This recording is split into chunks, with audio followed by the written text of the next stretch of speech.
Political, entertainment, sports और हर तरह की न्यूज़ के लिए फेस न्यूज़ चैनल सब्सक्राइब करें और इंस्टेंट अपडेट्स के लिए बेल आइकन ज़रूर दबाएं।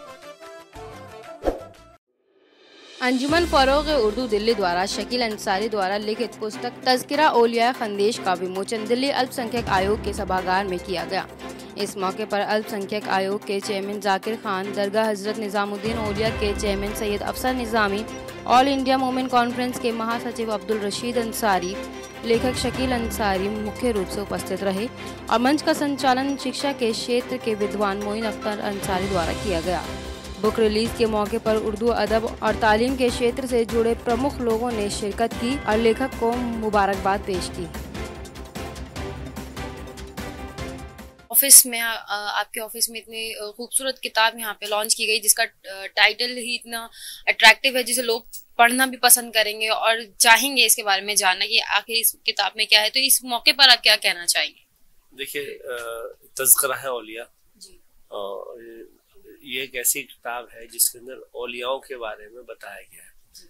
जो औलियाओं का जो संदेश है, जो औलियाओं का जो पैगाम है, वह ये है कि आप कहीं पे भी रहें, किसी भी मजहब के लोग हों, आपस में मिलजुल कर रहें, मोहब्बत से रहें और किसी से कोई नफरत ना करें।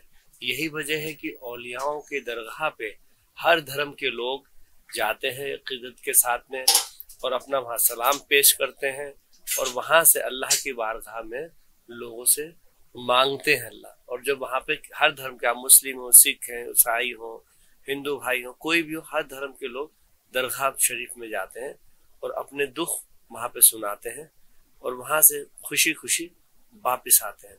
तो जब जहाँ पे उन दरगाहों पे किसी भी तरीके से मजहब की दीवार नहीं है, किसी भी मजहब के लोग वहाँ आ सकते हैं, किसी भी मजहब के लोग वहाँ पे पूजा कर सकते हैं, इबादत कर सकते हैं, तो हम आपस में कौन होते हैं कि जो ये कहें कि तू हिंदू है, मैं मुसलमान हूँ, हम आपस में नहीं मिल सकते।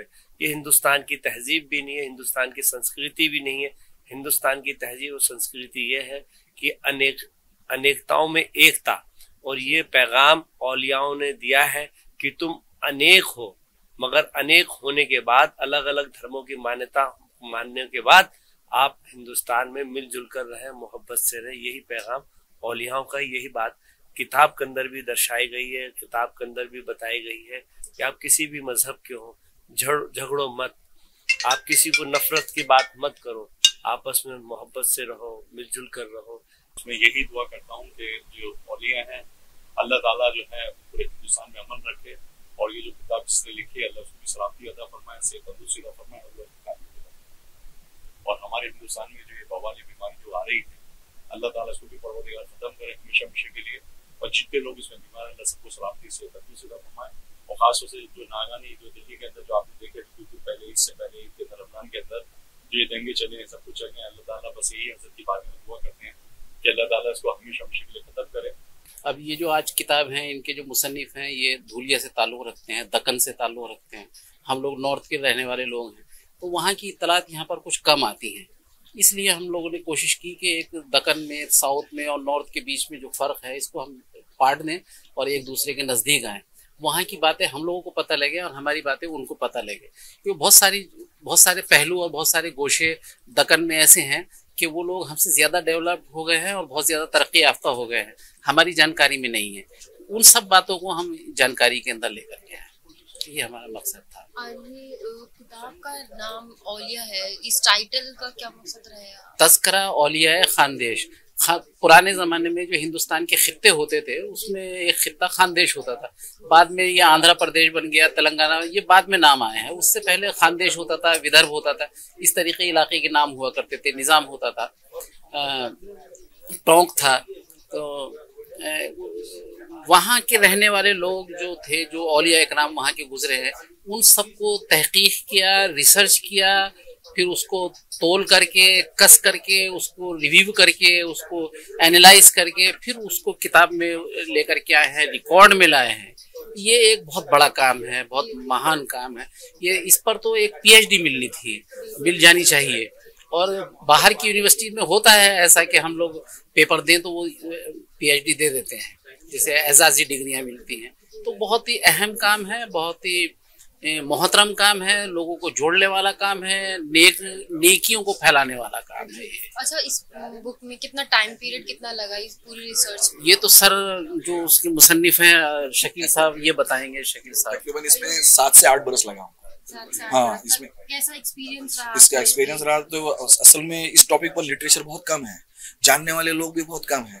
इस बारे में मुझे कोई रिसोर्स पर्सन या कोई ऐसा बड़ा टीचर या कोई जानने वाला आदमी नहीं मिला, इसलिए मुझे बार बार उन जगहों के दौरे करने पड़े जिन जिन पैलेस का यहाँ इसमें जिक्र है, जहाँ जहाँ के बुजुर्गान दीन की इसमें तफसील दी हुई है, उस जगह पर मैं बार बार गया। उससे मुतालिक लोगों को मैंने उससे बारे में सवालात किए, पूछे, जाने, और उसके बाद उसको चेक किया।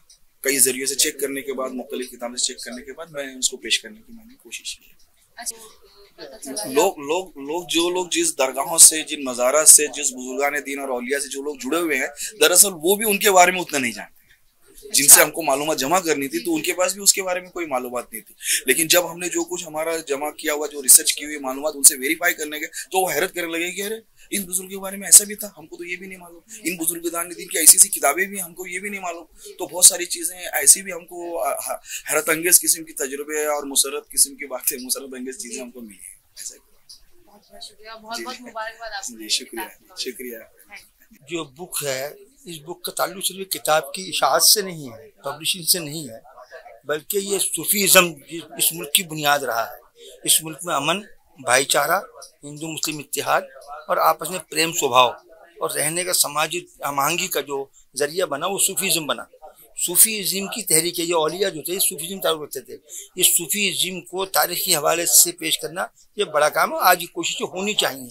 आज ये दिल्ली का MIT कमीशन के काउंसिल हॉल में ये किया है, लेकिन ये बड़ी बात नहीं है। बड़ी बात ये है कि आज के इस पुरागंदा माहौल के अंदर जब लोग नफरत की हवाएं चला रहे हैं, ऐसे माहौल में मोहब्बत का पैगाम कि मोहब्बत कैसे पनपती है, प्यार कैसे पनपता है, हिंदू मुस्लिम भाईचारा, फिरकान हम आहंगी किस तरह पैदा होती है, सूफियों को इसमें क्या रोल था, सूफी ने क्या क्या इसमें किरदार अदा किया। सवाल सिर्फ खानदेश तक नहीं है, पूरे मुल्क में सूफीज़्म की तहरीक जो है उसने इस मुल्क को बनाने का काम किया है। और उसकी याद में, उसकी यादगार के तौर पर आज ये तारीखी प्रोग्राम यहाँ हुआ है।